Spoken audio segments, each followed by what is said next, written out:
There are times when I will pay good money for a specialty tool that I have to have.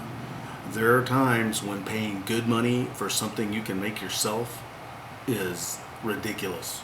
Um, I'm going to show you how I made 30 of these for less than 50 bucks instead of the $127 plus shipping and handling plus sales tax where applicable that a very large guitar supplier is going to charge you for 24 of them. Let me show you how I did it.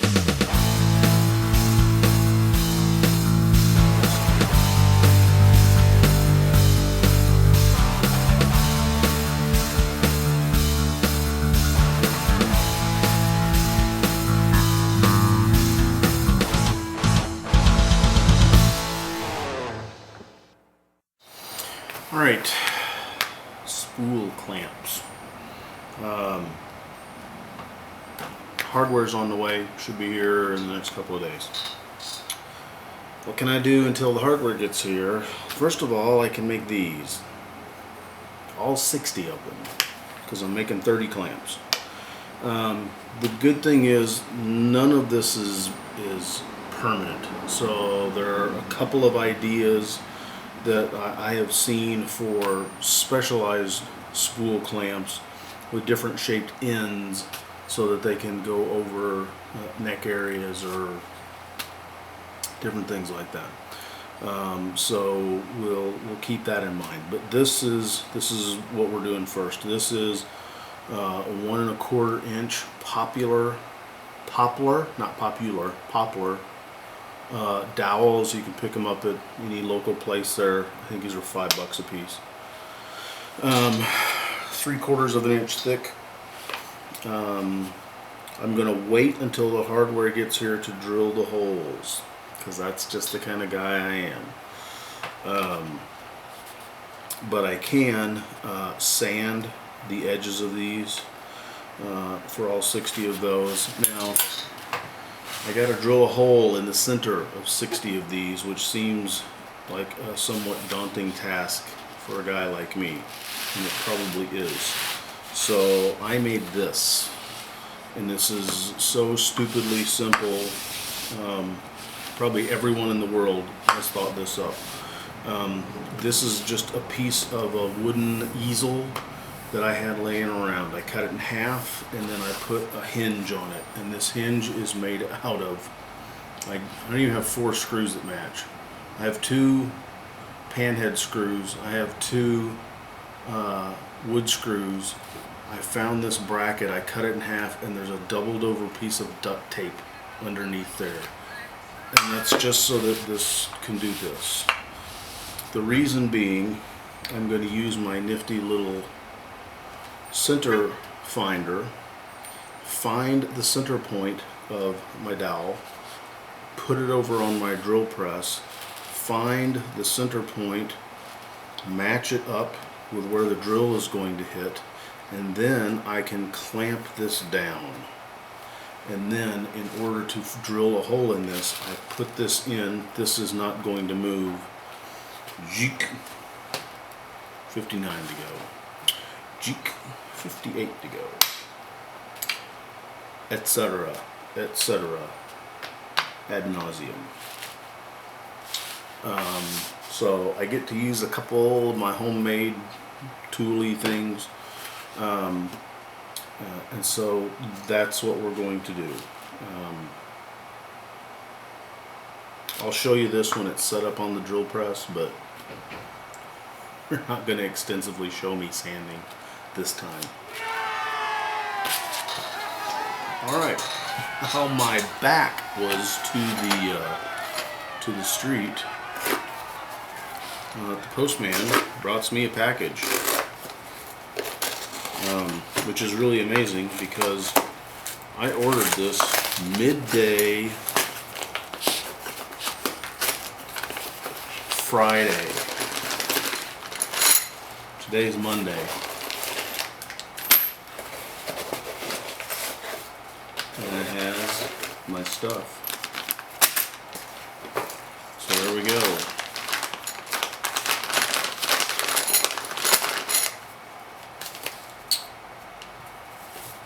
The cool thing about this, and this by the way is wholesalebolts.com out of Concordia, Missouri.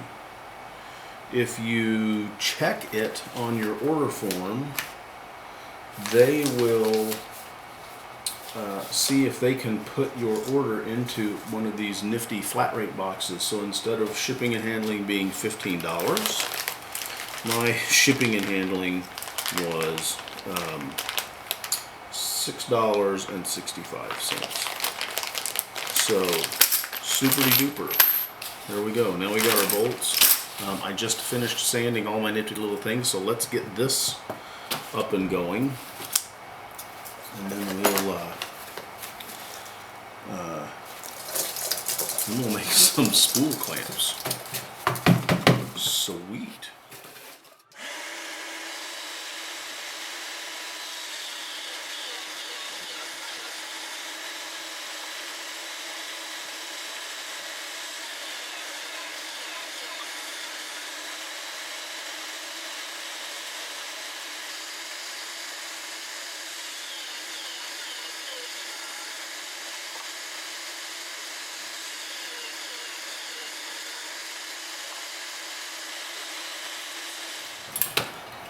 Wow, that was fun.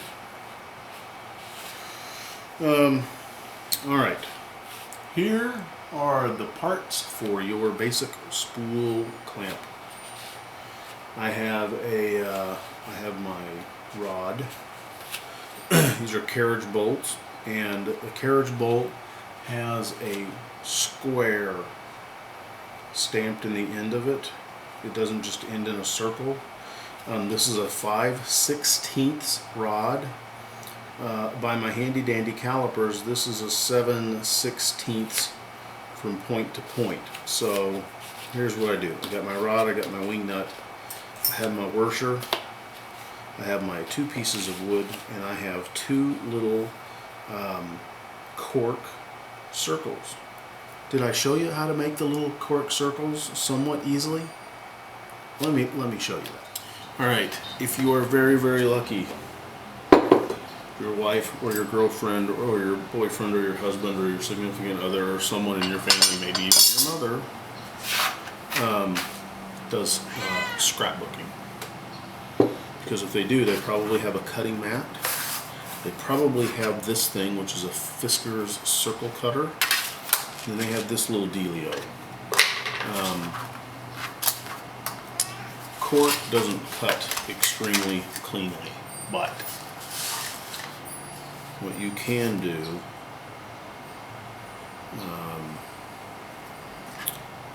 you kind of have to go with the edge on this. The edge is shaped like a little triangle, this being the cutting edge right here. So then you just take it and then you go like that. You cut the backing paper, and then the cork, because it's pretty darn friable, will just cut around it. It'll just kind of peel off. I know it sounds weird, but it works. The trick to it is making sure that your little arrow, your little knife blade, is pointed the correct direction. And sometimes you have to reorient it because it gets hung up. But this is how you cut out 60 of these little circle thingies without going insane. Well, not going totally insane. Also helps if you know how to draw a circle, which at the moment I don't. Well, I have broken this blade, I think. So anyway, see, these just peel right off of there. And that's how you make these. So the lesson there being, be very nice to the people in your lives. And maybe they'll let you use stuff that doesn't have anything to do with making guitars at all. I put this is just roll cork that I had just laying around. Just to protect the face so that we hopefully don't mar anything up. Now we're going to use this really high-tech tool here. to kind of put that out. Now we have to go over to the vise, and what I'm going to do is I'm going to just pound this down with a hammer so that it seats itself in there. And I am just way too tired, so I'm not even going to move everything and re-white balance everything to show it to you. In fact, you know what? Here, listen.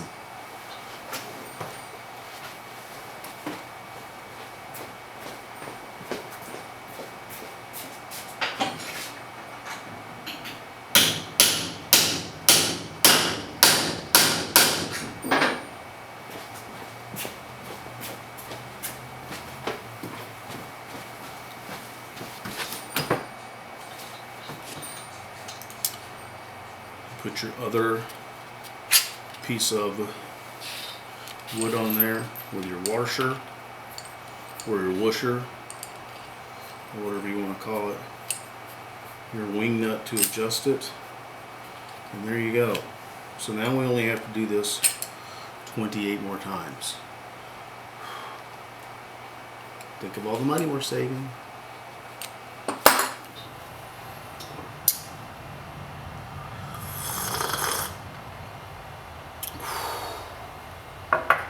Did I ever tell you I make a good cup of coffee? I made a video. You should check it out. Alright. I have finished making all my clamps. I've even made my little specialty bridge clamp. But let's talk about this. I ran the numbers. I made 30 clamps. That seemed like a decent round number, especially considering I've got 2 potential projects that could go on at the same time. So at StuMac, if I want to buy 30 of their large spool clamps similar to this, I'm going to pay $159.40 plus $13.95 shipping. I can get a similar style of spool clamp from Martin. They're $4 a piece, so that's 120 bucks plus shipping and handling. There is a guy on, let's see, there's one guy that's selling them 5 for $22.50, so if you want 30, that's $135 plus shipping and handling. There is a guy over in, I believe it's Kentucky, who makes a spool clamp. You can get a set of 30 for $55. His are actually made out of offcuts, which look kind of cool. His is probably the best deal going around. That's $55, and that's $10 of shipping and handling. And I found that under just a spool a search for spool clamp. Mine,